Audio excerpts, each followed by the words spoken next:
Então nós já vemos aqui que não é pelas obras da lei, não é pelo nosso esforço, mas sim pela fé que nós alcançamos a salvação. A nação de Israel tentou, muitos judeus foram zelosos, inclusive, como Paulo está dizendo, mas eles não alcançaram. Então nós percebemos, irmãos, que por mais que nós sejamos zelosos na religião, na religiosidade, mas se nós não crermos em Cristo como nosso Salvador, como Senhor da nossa vida, nós não alcançaremos a salvação, porque a salvação vem pela fé. Alguém pode perguntar, mas por que Deus deu a lei se Deus sabia que o homem não iria cumprir? Por que Deus não deu uma lei mais suave? Deus conhecendo o nosso coração fraco, Deus conhecendo nossas fraquezas, de repente Ele poderia ter dado uma lei que nós pudéssemos cumprir. Irmãos, uma coisa nós sabemos, Deus é bom, e Ele é justo, e Ele não deu uma lei segundo o nosso coração deseja. Deus não fez uma lei baseada na corrupção humana ou na fraqueza humana. Deus fez a lei segundo o querer dEle, segundo o padrão de santidade dEle. Por isso o homem não conseguiu cumprir a lei. Não conseguiu. Mas veja que a bondade de Deus, a misericórdia de Deus, o amor que Deus tem pela sua igreja, fez com que Ele desse seu único filho, e esse filho amado e querido, Ele veio a esse mundo em forma de homem e cumpriu toda a lei, cumpriu toda a justiça, foi obediente. Então, agora em Cristo nós vencemos. Em Cristo nós vencemos o pecado, porque Jesus Cristo não pecou, e Ele é o nosso representante diante de Deus. Então, pela fé em Jesus Cristo, nós cumprimos a lei. Pela obediência de Cristo, nós nos tornamos obedientes a Deus. Veja a grandeza de Cristo. Veja o plano de Deus, a sabedoria de Deus revelada em Jesus. Nós não poderíamos cumprir essa lei, mas Deus manda o seu único Filho, que cumpre a lei em nosso lugar. A nação de Israel não o recebeu, eles tentaram pelas suas forças serem salvos. Mas você aprendeu isso, que não depende das suas forças a salvação, mas depende da força de Cristo, do poder de Cristo, da obra de Cristo realizada na cruz do Calvário. E você se apropria disso, você se apropria da salvação pela fé. Nós vimos isso ontem, no culto de ensino, que aliás foi uma bênção. Então vamos ver a primeira parte, o apóstolo Paulo dizendo que o desejo dele era que a nação de Israel fosse salva, e ele orava, ele pedia a Deus por isso. E aí nós percebemos que o coração de Paulo era um coração amoroso, um coração que glorificava Deus e que compreendia quem era Deus. Irmão, somente uma pessoa que compreende quem é Deus apresenta suas causas verdadeiras diante de Deus. Somente quem sabe que Deus é o dono de todas as coisas, e que Deus governa céu e terra, e que Deus governa o coração humano, é capaz de chegar diante de Deus e falar: Deus, eu peço a salvação, eu peço a salvação do meu povo, eu peço ao Senhor. Ele sabia que a salvação dependia do Senhor, somente do Senhor.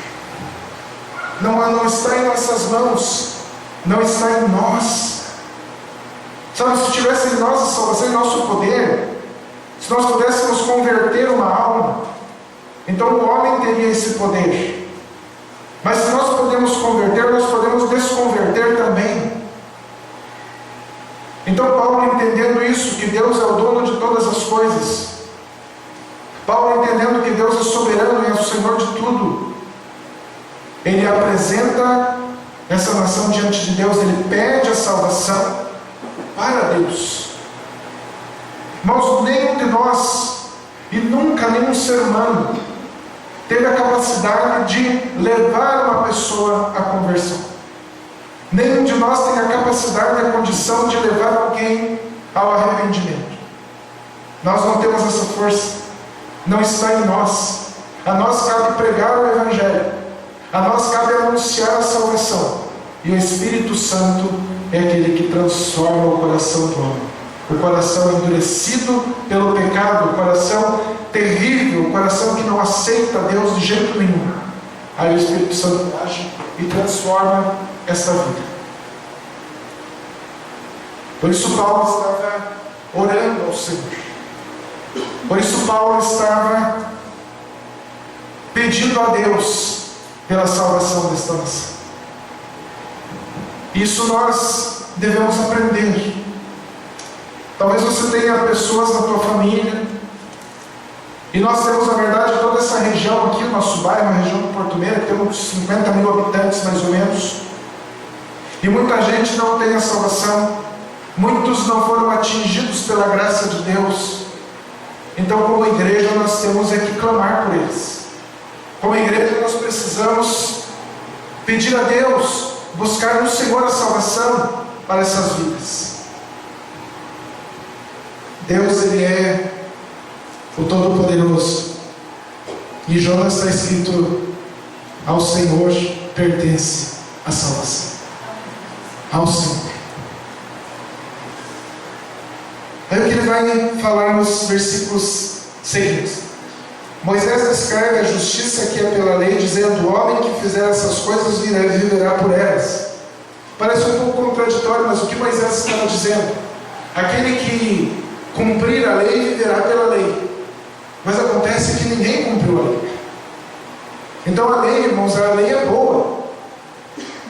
A lei é boa no sentido de que ela mostra o nosso pecado, ela mostra os nossos erros, as nossas falhas, e faz com que nós busquemos a Jesus Cristo como Senhor e Salvador da nossa alma. A lei mostra que nós somos pecadores, e a lei aponta para Cristo. Pelo sacrifício que está na lei, sacrifício de animais, derramamento de sangue, ela aponta para Cristo. Mas a Bíblia bem clara que nenhum homem conseguiu cumprir essa lei, somente Jesus, o nosso Senhor. Somente Jesus Cristo, o Senhor da nossa vida. E aí tem uma questão também, no versículo 8 e 9, mas que diz: a palavra está junto de ti na tua boca e no teu coração. Esta é a palavra da fé que pregamos. Paulo estava corrigindo alguns erros, porque tinha algumas pessoas ali, e hoje existem muitas pessoas que pensam assim: eu não vi nada do que está escrito na Bíblia. Como eu posso saber se de fato Jesus Cristo morreu e ressuscitou? Não sei se vocês já foram evangelizar alguém e a pessoa falou: mas como que você pode acreditar na Bíblia? Como é que eu sei que isso é verdade? Como eu posso saber? Quem disse que Jesus ressuscitou? Existem muitos questionamentos. Nessa época existia um questionamento, e algumas pessoas, sabendo que Jesus Cristo veio como Senhor e Salvador, ainda não estavam acreditando. Eles estavam falando: quem subirá ao céu, quem subirá ao alto para ver se encontra Cristo, e quem descerá às profundidades também para buscar a Cristo? Como se eles não acreditassem que Jesus Cristo, Ele desceu à sepultura e ressuscitou e está sentado à direita de Deus Pai. Existia uma dúvida dessas pessoas. Então Paulo ele fala: não, a palavra da justiça é essa, que a fé está em vocês, está junto dos lábios de vocês. Essa fé, irmãos, é a fé que nós recebemos do Senhor. Essa fé é a fé do cristão, é uma fé sobrenatural, é uma fé na palavra de Deus. Sabe, o cristão ele precisa entender que a Bíblia é a palavra de Deus e que tudo que está escrito aqui é verdade. Não é só aquilo que nós gostamos, não é só aquilo que eu quero crer. Não, toda a Bíblia ela é a palavra de Deus inspirada pelo Espírito Santo. Nós não podemos fugir disso. O grande problema hoje é que existe aquele tipo de fé, que é uma fé falsa, onde cada um quer entender do seu jeito a palavra Deus. Cada um quer entender como a palavra ela o favorece. Eu vou pegar um tema aqui na Bíblia porque eu quero falar algo para a igreja, então eu vou na Bíblia inteira, busco um tema. Eu posso distorcer algumas coisas para provar um pensamento meu, e isso está errado. Toda a Bíblia é verdade, então a maneira correta de você interpretar a Bíblia é lendo a Bíblia como um todo. É você pegar uma passagem como essa e ver um homem preocupado, um homem que viu o seu povo não crendo em Jesus Cristo, mas ao mesmo tempo um homem apresentando a sua nação diante de Deus. É um homem percebendo a incredulidade, mas também ele dizendo: não, a fé está em nossos lábios, a fé está em nosso coração. Não é uma fé falsa, não é uma fé inventada.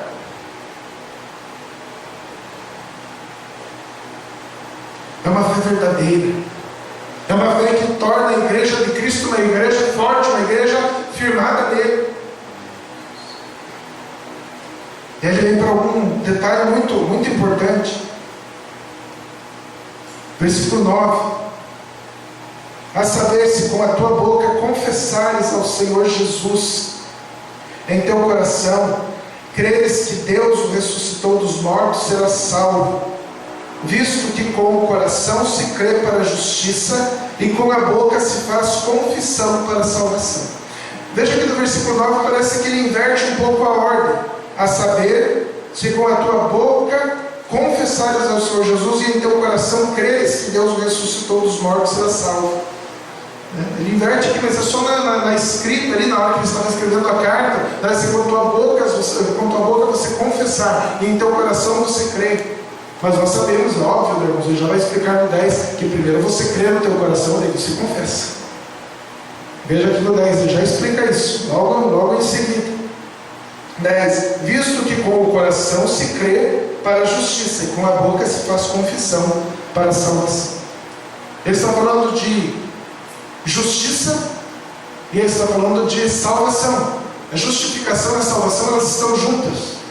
Então, irmãos, nós devemos entender que aqui o início do capítulo 10 ele vai nos levar à compreensão de salvação.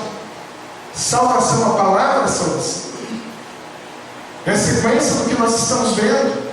Capítulo 8, capítulo 9, agora capítulo 10.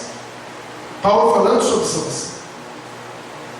Agora, esses versículos aqui são muito mal compreendidos pela igreja moderna. Porque está escrito aqui que se você confessar, se com o teu coração crer em você e com os teus lábios você confessar, você será salvo. E aí muitos entendem essa palavra como se ela fosse uma palavra mágica. Sabe, um abracadabra, né?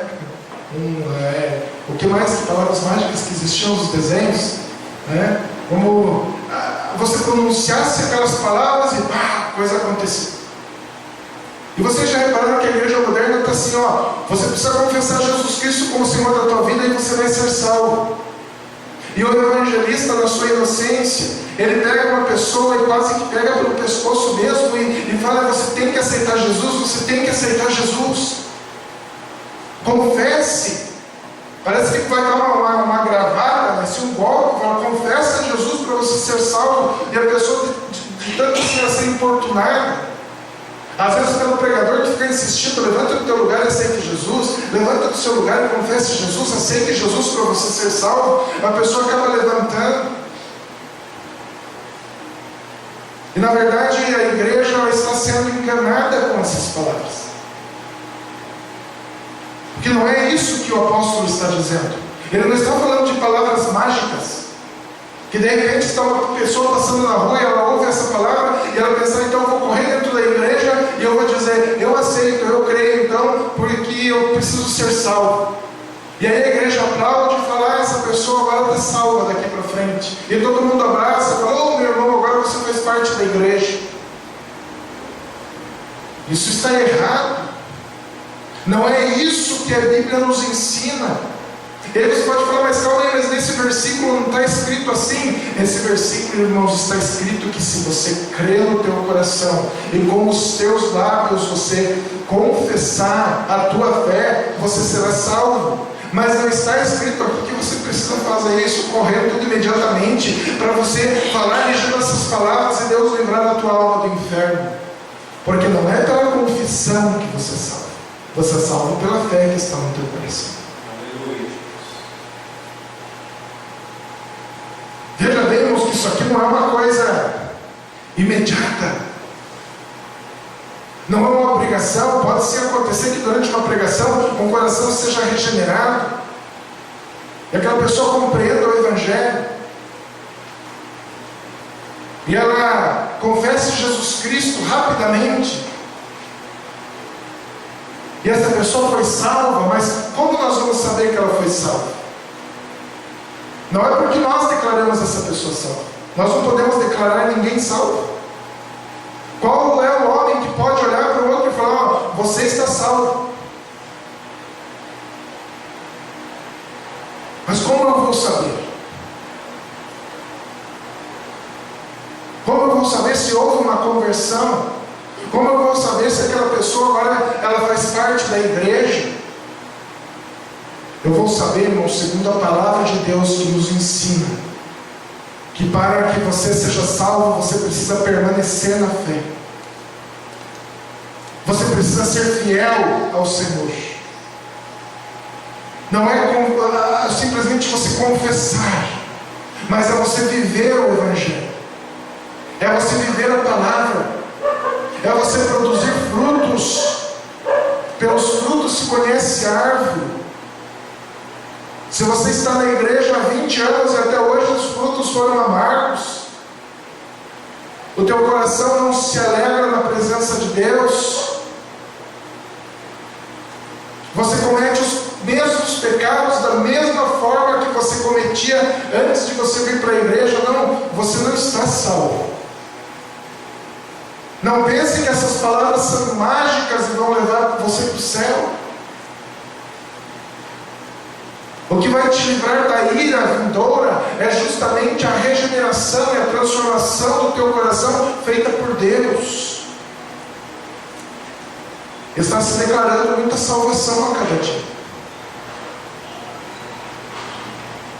A igreja passou a trabalhar muito com números.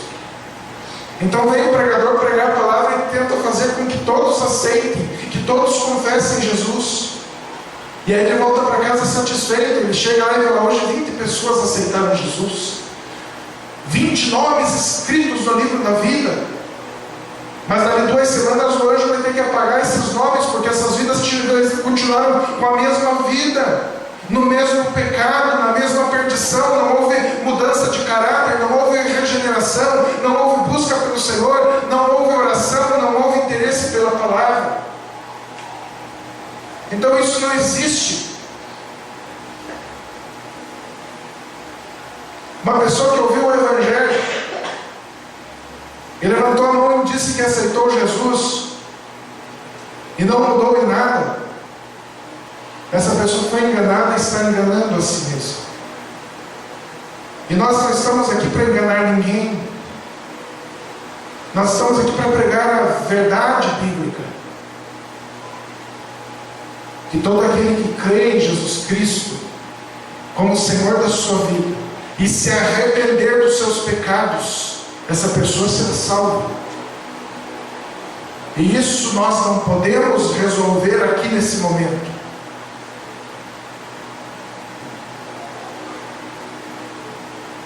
Nós não podemos. Se você está ouvindo essa palavra, você ainda não foi salvo.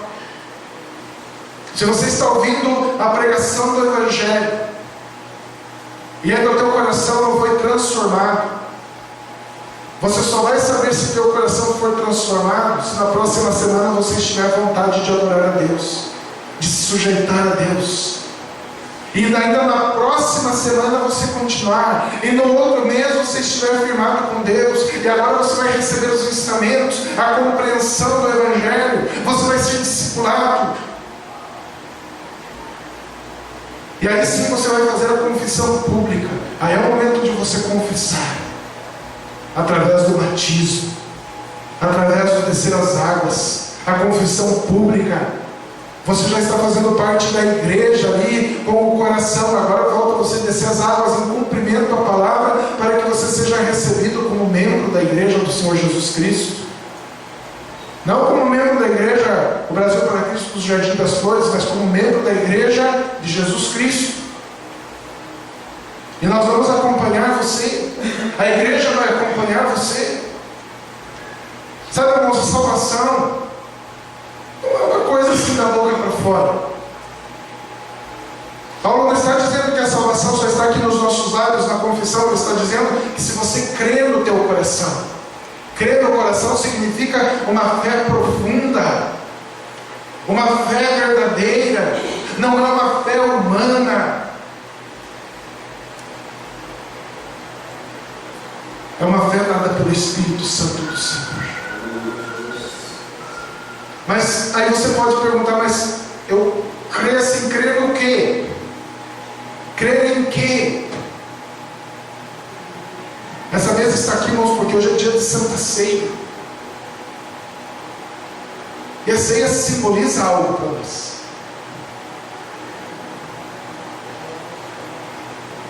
A ceia nos faz pensar naquilo que eu creio, naquilo que eu devo crer. Porque Jesus disse: todas as vezes que vocês comerem desse pão e beberem desse cálice, vocês estarão lembrando a minha morte, até que eu venha.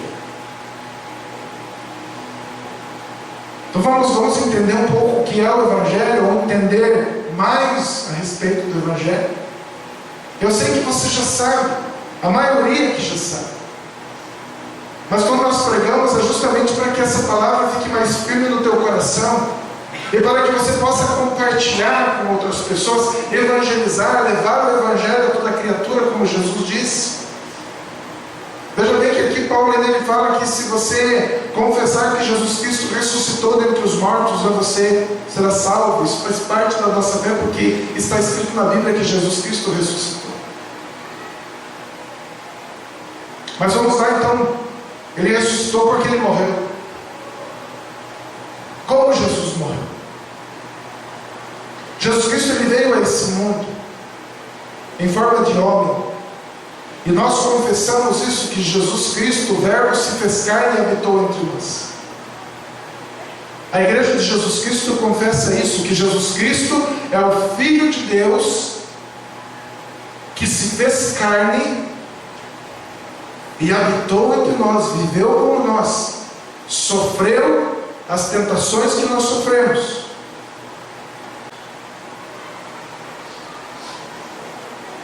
O Evangelho é algo muito glorioso, muito grandioso.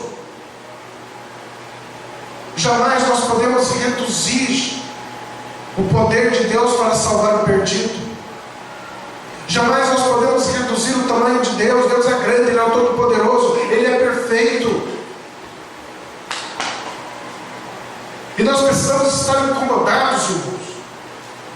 Nós precisamos estar atentos a tudo isso. Que por causa de nós, Jesus foi parar na cruz, Ele morreu, Ele deu a vida. Então não é assim para alguém fazer parte da igreja. Não é simplesmente a pessoa falar: eu aceito Jesus. Não, para você fazer parte da igreja, você tem que crer no teu coração. Você tem que de fato acreditar que você é merecedor do inferno, que você é merecedor da morte eterna, mas que Jesus Cristo morreu naquela cruz para te salvar. Esse é o Evangelho. Nós não estamos inventando um Evangelho. Não é que eu quero entender assim, eu vou entender desse jeito. Não, o Evangelho é sangrento, o Evangelho é de dor, o Evangelho é de morte. Nós compreendemos quem nós somos quando nós olhamos para a cruz. Nós compreendemos que nós somos pecadores, falhos. A cruz nos mostra isso. Porque nós vamos continuar no pecado, sendo que Jesus Cristo morreu na cruz por nós? Se nós somos culpados do pecado de Cristo. Tem muita gente falando, não, você crê em Cristo e agora viva a tua vida. Se você crê, você está salvo mesmo. Viva do jeito que você quiser. Vai viver pecando. Então você não é de Cristo, você não é de Deus, você não respeita a palavra de Deus, você não respeita Deus. Quem entendeu o Evangelho, irmãos, ele acredita que é salvo, justificado pela fé, e agora ele luta, ele está na presença de Deus, ele luta contra o pecado, ele se santifica, não vive gastando o seu tempo em coisas fúteis, em coisas vãs. Eu já falei isso para vocês, me incomoda muito uma pessoa que diz que ama Deus e gastar todo o seu tempo na frente de entretenimento, televisão, celular, computador, não sei o que, não sei o que, um monte de coisa, e a pessoa fala, eu amo a Deus. Nós olhamos para a cruz, irmãos, e nós vemos quem nós somos, e vemos lá o que é que nós merecemos. Isso faz com que nós sejamos humilhados. O Evangelho humilha o homem e exalta a Deus. Mas por quê? Mas por que tem que ser assim? Tem que ser assim porque nós somos pecadores. Tem que ser assim para que nós possamos compreender quem é Deus. Tem que ser assim para que nós entendamos que nós assassinamos Jesus Cristo. Não foi o judeu, não foi o romano, não foi a lança lá do bardo, não, foi você que matou Jesus. Eu matei Jesus por causa do meu pecado. Nenhum homem cumpriu a lei, todos nós pecamos, todos nós somos destituídos da glória de Deus. Não há ninguém que busque, não há um justo que quer, nem sequer não há ninguém que entenda a palavra de Deus. Irmãos, se o Senhor não fosse nos resgatar, se o Senhor não tivesse misericórdia de você, você estaria nesse mundo de perdição ainda. Você ainda comemorar esse Natal que vai acontecer daqui uns dias, nem lembrando de Cristo e enchendo a cara de bebida alcoólica e achando que é feliz, porque não entendeu o Evangelho, não entendeu quem é Cristo. Esse é o primeiro aspecto que nós precisamos entender, irmãos, que na cruz nós olhamos lá o nosso pecado, nós descobrimos quem nós somos, nós descobrimos que somos pecadores, falhos, miseráveis e que merecíamos a condenação eterna. Agora tem outro aspecto da cruz.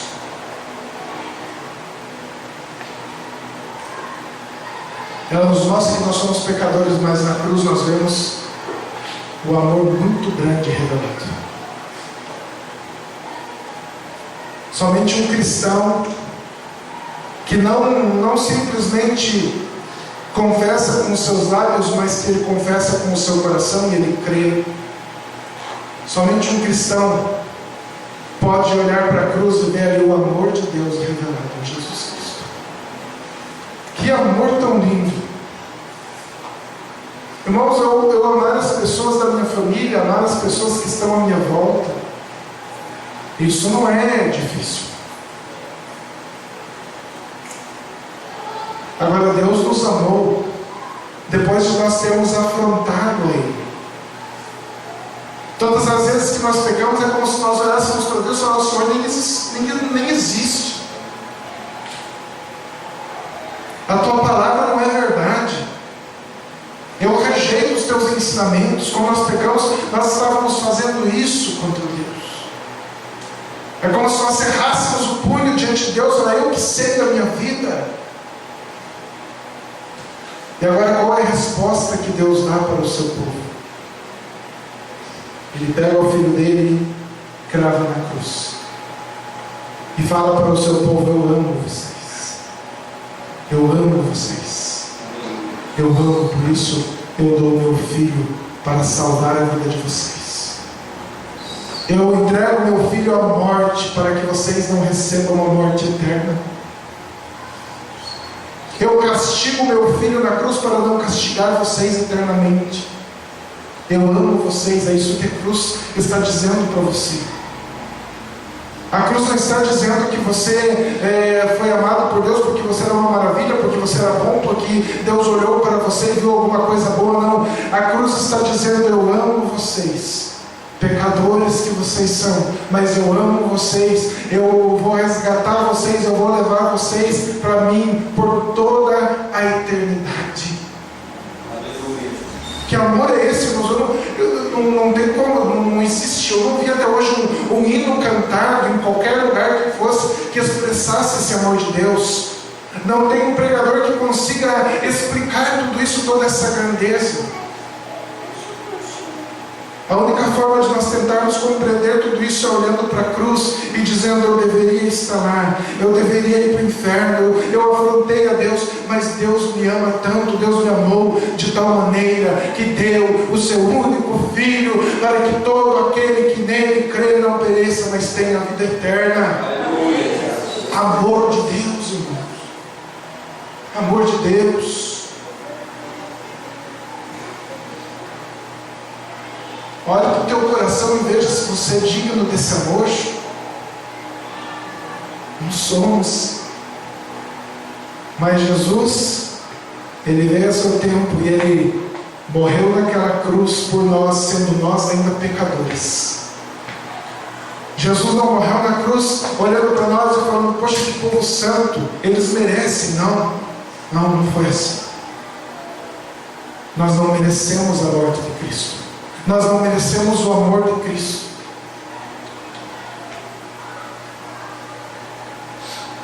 Meu Deus do céu, se nós formos parar e escrever todas as nossas afrontas contra Deus, ainda tem gente que olha para nós e fala: não, mas eu não sou tão ruim assim,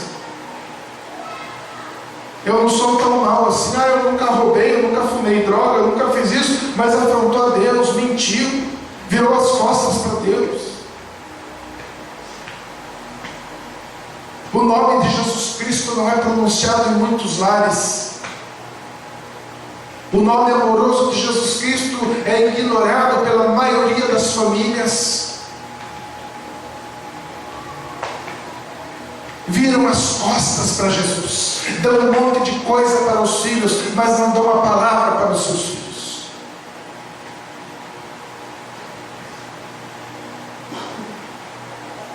Jesus é tudo o que nós temos, é tudo o que nós precisamos, é todo o amor que nós precisamos, é todo o amor que você precisa.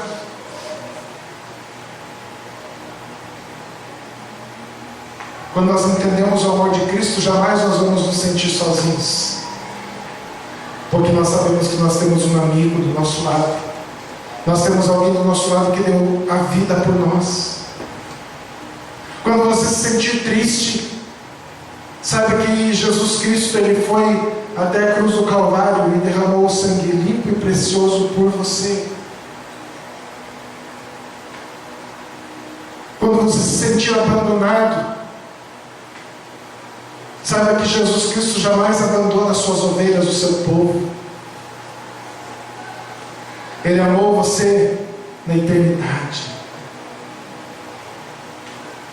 É um amor incondicional. Sabe o que é um amor incondicional? Jesus não está querendo saber agora o que você fez, o que você deixou de fazer. Ele te ama e está acabado. Ele ama a igreja dele. Ele ama o povo dele. Então você olha na cruz e vê ali quem você é, mas você olha na cruz e vê quem Deus é. Aí você começa a entender essa palavra aqui do apóstolo Paulo, dizendo: se você crê no teu coração e confessar com os teus lábios, confessar o quê? Que Jesus Cristo, Ele é meu Senhor, Ele é meu Salvador, Ele foi à cruz, Ele morreu na cruz, mas Ele ressuscitou ao terceiro dia, Ele vive eternamente, e isso me dá uma segurança sem igual.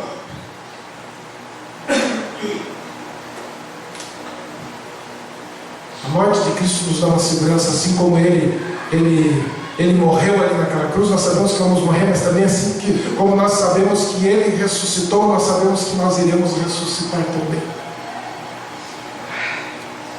Jesus ressuscitou porque Ele venceu o pecado. Jesus ressuscitou porque Ele foi fiel até o fim. foi obediente até o fim. Não havia nenhuma acusação contra Jesus Cristo. Então o apóstolo Paulo escreve aqui que Deus ressuscitou Jesus Cristo dentre os mortos. Por quê? Porque foi aceito o sacrifício de Jesus na cruz. Foi um sacrifício sem mancha do pecado. Foi um sacrifício feito por um homem justo, limpo e santo. E o sangue que verteu de Jesus Cristo era um sangue limpo que nos purifica de todo o pecado. E o que nos resta fazer agora? Eu olho mais uma vez para a cruz e lembro das palavras de Jesus Cristo me dizendo: quem quiser vir após mim, negue-se a si mesmo, tome sua cruz e siga-me. Ele não disse: quem quiser vir após mim, levante a mão e diga que você me aceita. Não, Jesus não falou isso. O cristianismo envolve renúncia. O cristianismo não é simplesmente uma confissão positiva, não. O cristianismo envolve mudança de coração, renúncia, apego ao Evangelho, amor a Jesus Cristo, amor a Deus, amor aos irmãos. Renuncie a você mesmo, renuncie ao teu orgulho, renuncie, sabe aquela falta de perdão? Eu não consigo perdoar. Jesus perdoou você. Jesus é muito mais santo do que você e te perdoou. Por que você não consegue perdoar alguém que te ofendeu? Nós ofendemos muito mais a Deus, porque Deus é absolutamente santo e Ele nos deu o perdão. Negue-se a si mesmo, renuncie a tua vida, tome a tua cruz, sabe, essa cruz da renúncia, essa cruz do Evangelho, essa cruz que não é muito bonita, não, essa cruz que é rejeitada pelo mundo, e seja rejeitado pelo mundo também, mas pegue a tua cruz e siga Jesus Cristo. Daqui uns dias, irmãos, Ele virá buscar a sua igreja. Um dia nós iremos morar eternamente com Ele. Por quê? Porque Ele nos salvou da condenação eterna. Ele nos deu vida através da sua morte. Ele nos limpou através do seu sangue. E hoje nós somos a sua igreja amada, purificada, mantida, conservada por Jesus Cristo. O amor dele nos constrange mesmo, porque nós não merecemos. E Ele mesmo disse: não precisa você se preocupar. Eu sou o bom pastor, eu dou a vida pelas minhas ovelhas. E ninguém vai arrebatar vocês das mãos de Jesus Cristo. Ninguém. É a garantia que Ele nos dá.